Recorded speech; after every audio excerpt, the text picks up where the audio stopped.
Das Gesicht. Oft ist ein Gesicht vor einem Mensch grad wie eine Fassade. Interessant wurde zuerst, wenn man dahinter schauen darf. Da wird aus einem Lustigen ein Trauriges manchmal. Umgekehrt geht's natürlich auch. Da ist das der gleiche Fall. Ein Schönes wird oft kreislig, wenn man's genau ausschaut.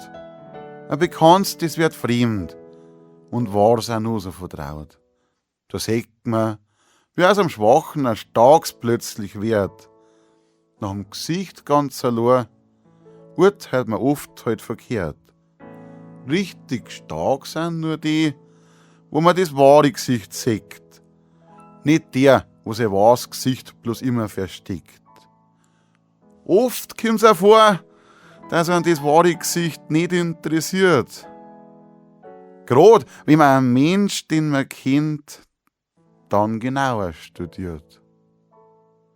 Doch eins, das ist gewiss und auch kein Scherz. Das echte Gesicht vom anderen siehst nicht mit den Augen, sondern mit dem Herz.